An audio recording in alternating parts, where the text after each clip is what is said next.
N, इसे हम N को कहते हैं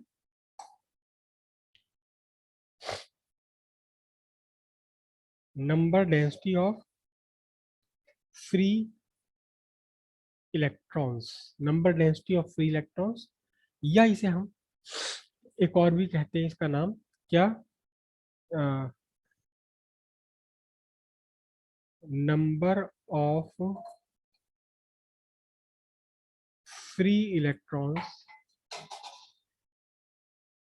पर unit volume, number of free electrons per unit volume,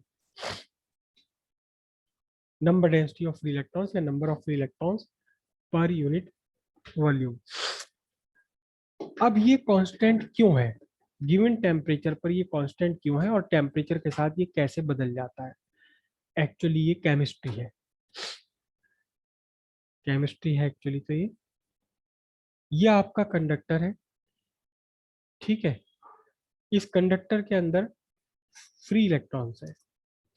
अब ये free electrons these are free electrons in a conductor. लेकिन ये फ्री इलेक्ट्रॉन्स आए कहाँ से? जो कंडक्टर के अपने एटम्स हैं, हम पर्टिकुलरली बात कर रहे हैं मेटेलिक कंडक्टर की, उन एटम्स में से इलेक्ट्रॉन बाहर निकल गए। हर एक फ्री इलेक्ट्रॉन के कॉरस्पॉन्डिंग कोई ना कोई एक कैटायन, एक एटम है, जिस कैटायन है, कैटायन कैसे बना? इस एटम में से इलेक्ट्रॉन निकलकर बाहर आ गया, ये इलेक्ट्रॉन फ्री हो गया और ये बन गया कैटायन। लेकिन क्या सारे के सारे एटम्स के साथ ये रिलेशन हो पाएगा, ये काम हो पाएगा? अच्छा, कैटायन और इलेक्ट्रॉन कैसे बनता है? कैटायन और इलेक्ट्रॉन बनता कैसे? कैटायन और इलेक्ट्रॉन तब बनते जब आपका एक न्यूट्रल एटम है और इस न्यूट्रल एटम में से इलेक्ट्रॉन बाहर निकल जाए।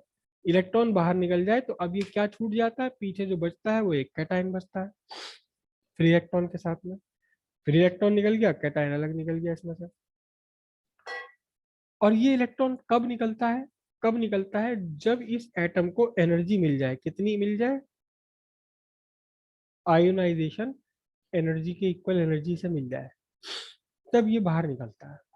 मेटल्स के लिए आयनाइजेशन एनर्जी बहुत कम है। पीरियोडिक टेबल में आप सब जानते हैं मेटल्स के एटम बड़े बड़े होते हैं, लेफ्ट हैंड साइड पर है, इनकी आयनाइजेशन एनर्जी कम है।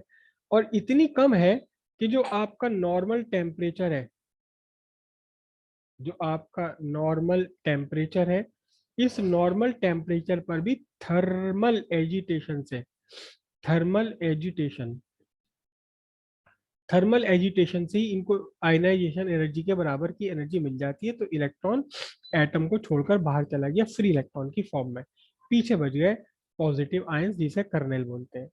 लेकिन क्या, जैसे ये मेरा कंडक्टर है, इसके अंदर 1 लाख एटम है, तो क्या एक लाख के 1 लाख एटम को आयनाइजेशन एनर्जी मिल जाएगी? ऐसा कभी भी पॉसिबल नहीं है, ऐसा कभी भी पॉसिबल नहीं है। लेकिन जब मेटल है तो गुड कंडक्टर अगर है, तो गुड कंडक्टर में ज्यादातर, मतलब लार्ज परसेंटेज है जिस ऐसी कि जिन्होंने एटम्स ने छोड़ दिया अपना इलेक्ट्रॉन। लेकिन अभी भी बहुत सारे एटम्स ऐसे हैं इसके अंदर जिनमें इलेक्ट्रॉन बाहर नहीं निकला है, जिनका इलेक्ट्रॉन अभी बाहर नहीं निकला है, वो अभी न्यूट्रल एटम की फॉर्म में ही है। चाहे वो 5% रह गए हो सकता है 95% ये है हमारे ऐसे एटम जिन्होंने इलेक्ट्रॉन बाहर निकाल दिए, केवल 5% ऐसा में एटम ऐसे जिन्होंने इलेक्ट्रॉन नहीं अपना इजेक्ट करा। और बल्कि एक्चुअल में कौन कौन पॉजिटिव आयन है और कौन न्यूट्रल एटम है ये भी डिसाइड नहीं रहता। ये फ्री इलेक्ट्रॉन है, ये फ्री इलेक्ट्रॉन है, फ्री इलेक्ट्रॉन घूमता फिरता आया इस पॉजिटिव आयन के पास, इसमें ज्वाइन हो गया, कनेक्ट हो गया, तो क्या बन गया? न्यूट्रल एटम बन गया। जब ये न्यूट्रल एटम बन गया तो किसी उसी टाइम पर साइमल्टेनियसली किसी दूसरे न्यूट्रल एटम में से इलेक्ट्रॉन बाहर निकल के चले जाएगा, ये कैटायन बन जाएगा। तो एक डायनेमिक बना हुआ है, एक डायनेमिक स्टेबिलिटी बनी हुई है, एक डायनेमिक इक्विलिब्रियम बना हुआ है किस किस के बीच में? न्यूट्रल एटम और कैटायंस प्लस इलेक्ट्रॉन्स के बीच में। ये इलेक्ट्रॉन, ये कैटायन, इनके बीच में एक डायनेमिक इक्विलिब्रियम बना हुआ होता है। आप सब अच्छी तरह केमिस्ट्री में पढ़ चुके हैं बात, इक्विलिब्रियम। कितना परसेंटेज ये होगा और कितना ये रहेगा, डिपेंड करता है नेचर ऑफ मटेरियल पर। नेचर ऑफ मटेरियल पर, जैसे कि आप गुड कंडक्टर ले, गुड कंडक्टर में भी, मेटल में भी आप एल्यूमिनियम, सिल्वर ले लें, चांदी, सिल्वर, चांदी। तो चांदी में क्या होता है, इस ये वाली साइड बड़ी हो जाती है, मतलब हो सकता है 98%, 95, 96, 98% एटम्स ने अपने अपने इलेक्ट्रॉन्स इजेक्ट कर रखे हो, केवल 2%, 3% इलेक्ट्रॉन ही, एटम ही ऐसे हैं जो जिनमें से इलेक्ट्रॉन नहीं बने हुए।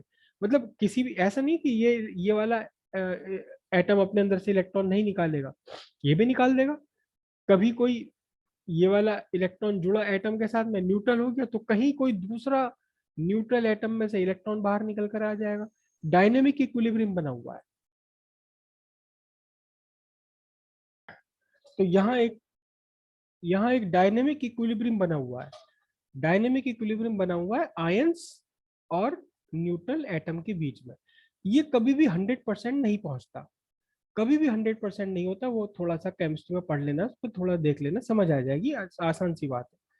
लेकिन इसमें डिपेंड करता है मटेरियल पर। जैसे हम सिल्वर की बात करें, चांदी की बात करें, तो चांदी में दो 2-2.5%, 3% ही एटम ऐसे होते हैं जो न्यूट्रल स्टेट में है। बाकी 97, 98%, मैं बिल्कुल अप्रोक्सीमेट वैल्यू बोल रहा हूँ, ये हार्ड एंड फास्ट नहीं है। तो बहुत सारे, मतलब मेजर परसेंटेज ऐसी है जिन एटम्स में से इलेक्ट्रॉन बाहर निकल चुके हैं। तो there is large number of free electrons, large number of electrons. अच्छा, केमिकल काइनेटिक्स में आपने ये पढ़ा होगा कि इक्विलिब्रियम है, ये शिफ्ट कर जाता है। ये इक्विलिब्रियम शिफ्ट कर जाता है किसके अकॉर्डिंग? टेम्परेचर के अकॉर्डिंग। जब आप टेम्परेचर इंक्रीज करेंगे तो क्या होगा कि जो एटम अभी न्यूट्रल पड़े हुए थे उन्हें भी ये आयनाइजेशन एनर्जी मिलने लगेगी। तो क्या होगा, ये शिफ्ट कर जाएगा टुवर्ड्स राइट साइड, मतलब आयंस वाली साइड में शिफ्ट कर जाएगा अगर आप टेम्परेचर इंक्रीज करते हैं। टेम्परेचर डिक्रीज करेंगे तो कुछ कम एटम्स को ये आयनाइजेशन एनर्जी मिल पाएगी ड्यू टू थर्मल एजिटेशन।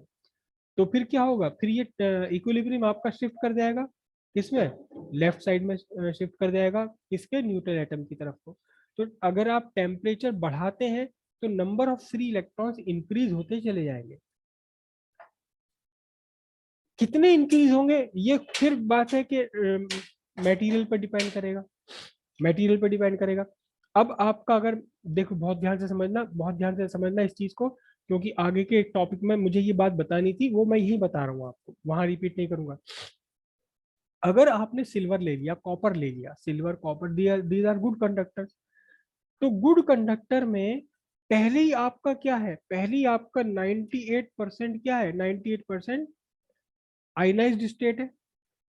अब इसका आपने टेम्परेचर बढ़ा दिया, तो टेम्परेचर बढ़ाने के बाद में क्या होगा, 100% तो कभी देखो पहुंचता ही नहीं है।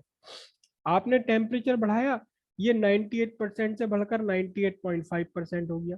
मान लो आपने 10 डिग्री का टेम्परेचर इंक्रीज कर दिया, 10 डिग्री टेम्परेचर इंक्रीज कर दिया, तो 95, 98 से 98.5% इंक्रीज हो गया।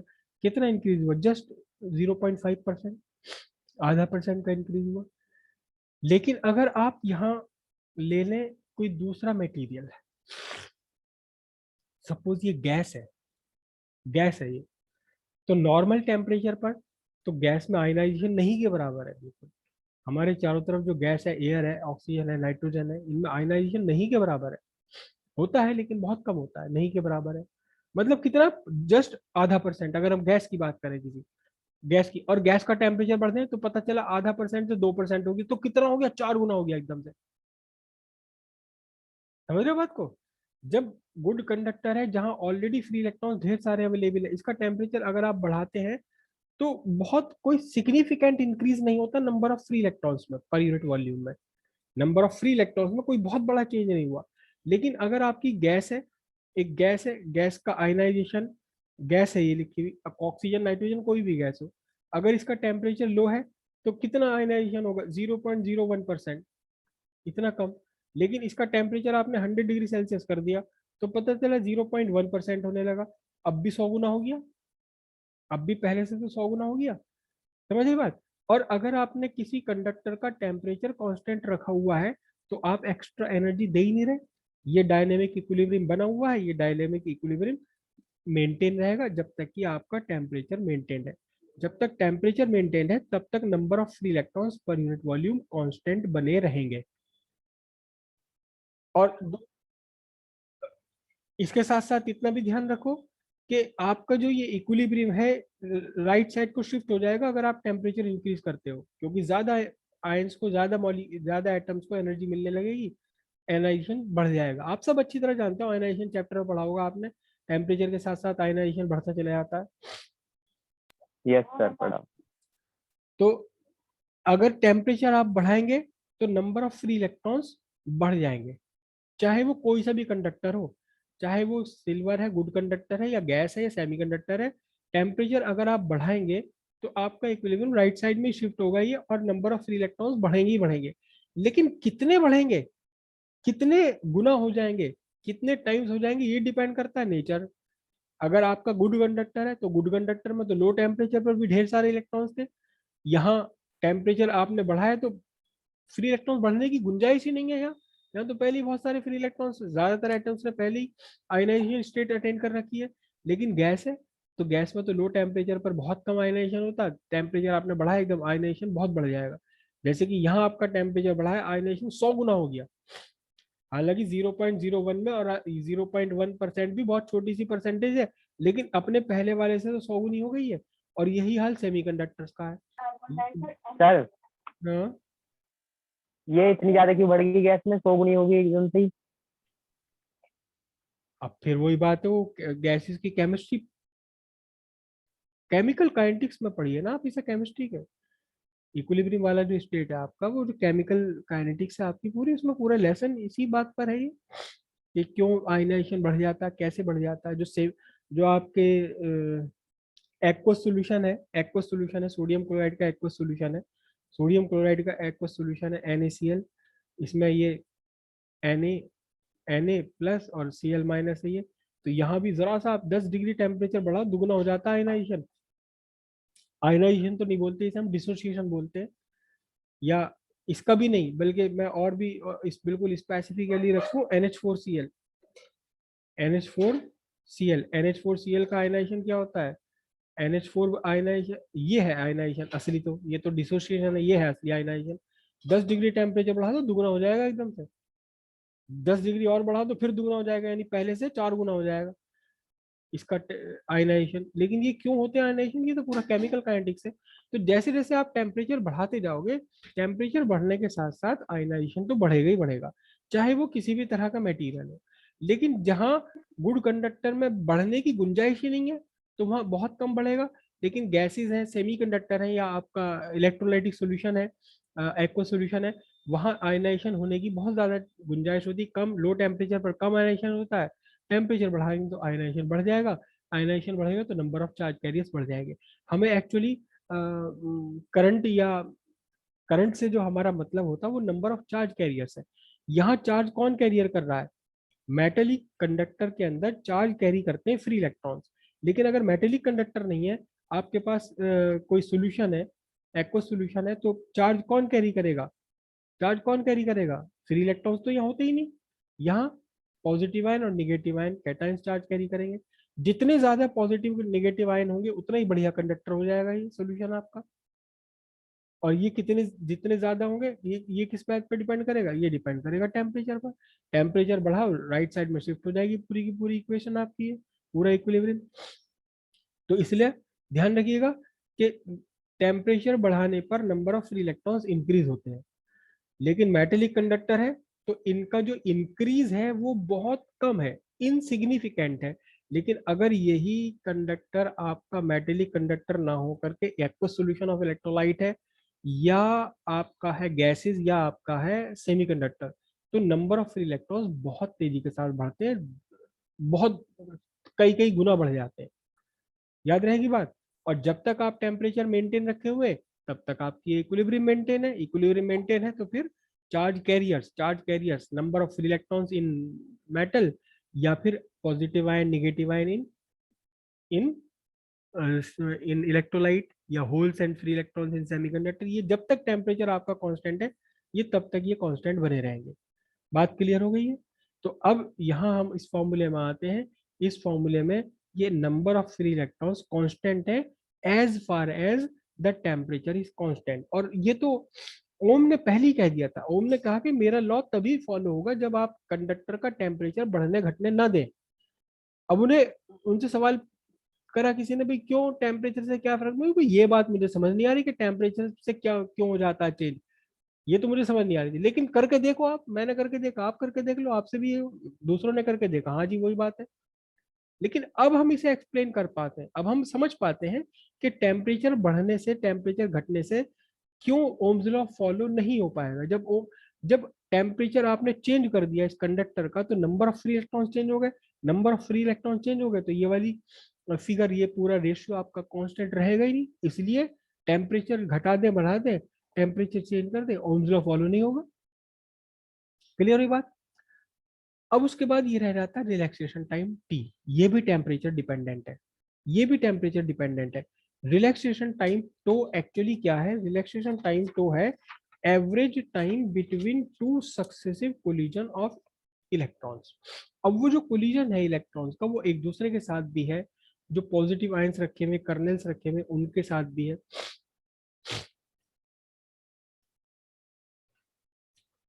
ये आपका कंडक्टर, ये कंडक्टर, और कंडक्टर में मैं सिर्फ एक इलेक्ट्रॉन बना रहा हूं। एक इलेक्ट्रॉन आप देख रहे हैं, एक इलेक्ट्रॉन आप देख रहे हैं। जब इलेक्ट्रॉन आप गया, चल रहा है, लगातार चल रहा है, आपने इसमें पॉजिटिव नेगेटिव लगा ही रखा है इसके ऊपर, तो electron in the direction opposite to the electric field drift कर रहा है, धीरे धीरे चल रहा है। यहाँ चला टकरा गया, यहाँ चला टकरा गया, यहाँ चला टकरा गया, फिर टकराया, फिर टकराया, फिर टकराया, फिर टकराया, फिर टकराया, फिर टकराया, फिर टकराया, बार बार टकराता है। हर बार टक्कर पर इसकी डायरेक्शन ऑफ मोशन बदल जाती है और हर बार टक्कर पर इसका मैग्नीट्यूड ऑफ वेलोसिटी बदल जाती है। कभी तो टक्करों के बीच का ज्यादा टाइम होता है, कभी टक्करों के बीच का बहुत छोटा सा डिस्टेंस चल करके अगली टक्कर लग जाती है। तो इस तरह से ये इलेक्ट्रॉन यहाँ से यहाँ पहुंच जाता है बहुत धीरे धीरे, क्योंकि ये वाली टक्करों के बीच का रास्ता बहुत ज्यादा है। मैंने तो अभी भी कम बनाया, एक्चुअली इलेक्ट्रॉन को बहुत बड़ा करोड़ों टक्कर सहन करनी पड़ती है एक आध मिलीमीटर आगे बढ़ने के लिए।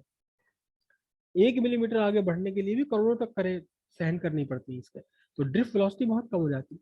अब ध्यान से देखना, ये जो फ्री इलेक्ट्रॉन है it behave as if it is a molecule of a gas. और मॉलिक्यूल ऑफ गैस के लिए आप जानते हैं कि kinetic energy of molecule of gas कितना था, याद कीजिए, 3/2 kT। के बोल्ट्जमैन कांस्टेंट और टी टेम्परेचर। लगभग वैसे ही इन फ्री इलेक्ट्रॉन्स की भी काइनेटिक एनर्जी होती है, लगभग वैसे ही इन फ्री इलेक्ट्रॉन्स की भी काइनेटिक एनर्जी टेम्परेचर डिपेंडेंट है। जब आप सर अब तो टेम्परेचर, पोटेंशियल जोड़ दिया। क्या कह रहे हो? सर अब तो पोटेंशियल लगा दिया, अब तो एक्सलेशन दिया जाएगा एक ही डायरेक्शन में। अब कैसे होएगी सर वो फ्री इलेक्ट्रॉन कैसे हो जाएंगे? जब आपने पोटेंशियल लगा दिया तो इलेक्ट्रॉन का एक्सेलरेशन है एक डायरेक्शन में, लेकिन वेलोसिटी सबकी एक ही डायरेक्शन में नहीं होती। ये कौन मना कर रहा है आपसे? इलेक्ट्रॉन, ठीक है, ये एक्सेलरेशन है, लेकिन इस इलेक्ट्रॉन की पहले ही यहाँ थी आपकी वेलोसिटी वेक्टर। तो वेलोसिटी एक्सेलरेशन को टाइम से मल्टीप्लाई करने के बाद जब आपका वेक्टर बनेगा तो नेट ये बनेगी। एक्सेलरेशन की डायरेक्शन में वेलोसिटी हो, ये कौन कह रहा है आपसे? हमेशा एक्सेलरेशन, आप किसी पत्थर को ऊपर उछाल दो, क्या होगा? एक्सेलरेशन तो वर्टिकली डाउनवर्ड है, वेलोसिटी तो उसकी एक्सेलरेशन की डायरेक्शन में नहीं है। तो हमेशा एक्सेलरेशन की डायरेक्शन में वेलोसिटी हो ऐसा जरूरी नहीं है। हाँ, जब आप अपनी बाइक पर जा रहे हैं तब आपका एक्सेलरेशन और आपकी वेलोसिटी दोनों एक ही डायरेक्शन में है। तो एक्सेलरेशन लग रहा है towards positive, towards more positive in the direction opposite to electric field, लेकिन फिर भी इसका मोशन, जो इसका अपना रैंडम मोशन है वो तो मेंटेन है। रैंडम मोशन तो अभी भी रैंडम मोशन में है ये, लेकिन उस रैंडम मोशन के साथ एक्सेलरेशन के कारण थोड़ा थोड़ा सा आगे बढ़ता चला जाता है। तो यहाँ से यहाँ तक जाने के लिए इसे करोड़ों बार इधर उधर टकराना पड़ेगा। कई बार तो ऐसा भी होगा कि वापस भी चलना पड़ेगा इसे पीछे को। वही बात है, सीधे सीधे मेला लगा हुआ है, आप मेले में बहुत तेजी से आप आगे बढ़ना चाहते हैं, लेकिन जगह जगह आपको बार बार अपने कदम रोकने पड़ेंगे, कोई और यहाँ सामने आ गया, फिर आप इधर चले, इधर जगह थी चलने के लिए, आपने 4 कदम इधर चला, फिर कोई और सामने आ गया, फिर आपने देखा इधर चलने की गुंजाइश है, फिर 4 कदम चले, 10 कदम चले, फिर कोई सामने आ गया।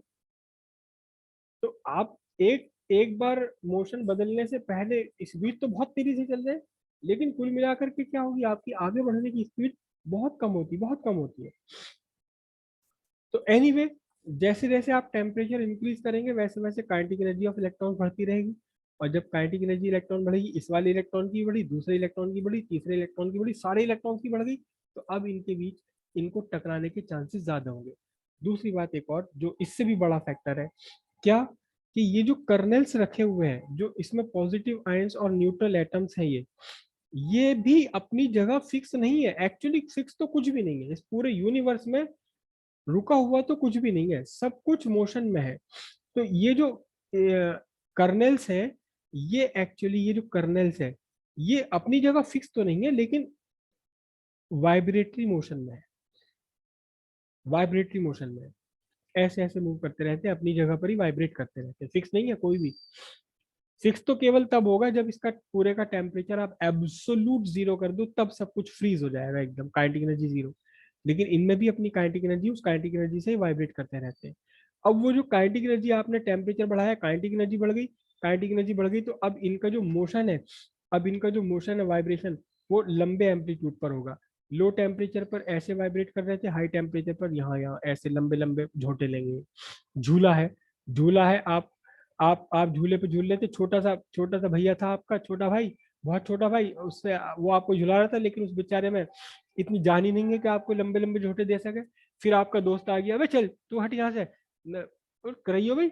अब उसने लगाई पूरी जान, आपकी काइनेटिक एनर्जी उसने बढ़ा दी, क्यों, बाहर से काइनेटिक एनर्जी उसने दी।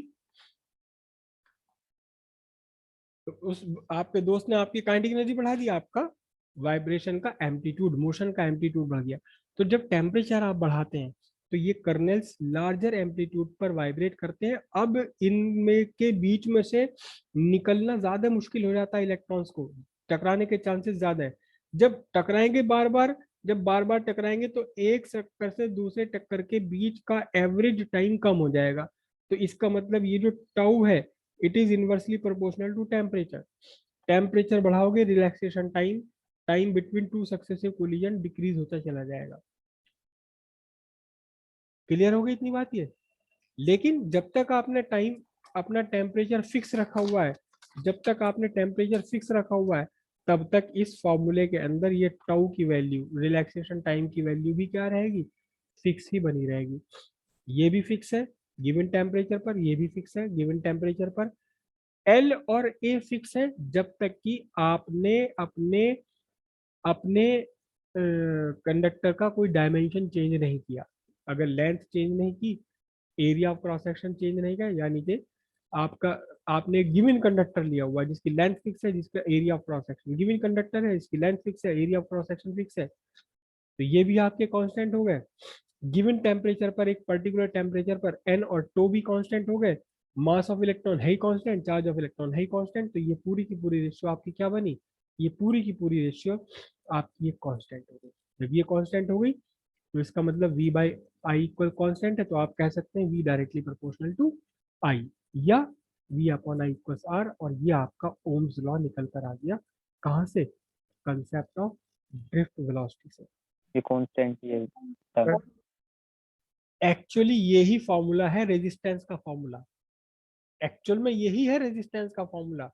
v upon I is equal to R, ये तो ओम ने देखा प्रैक्टिकल ऑब्जर्वेशन से, एक्चुअल में तो रेजिस्टेंस का फॉर्मूला यही है, समझे। ये ओम्स लॉ ने कहा, और ये हमारा निकल कर आया। तो अब इन दोनों से जब आप कंपेयर करोगे, तो रेजिस्टेंस का जो रियल फॉर्मूला निकल कर आया, वो रेजिस्टेंस का रियल फॉर्मूला निकल कर आया है M L upon N E square A into to.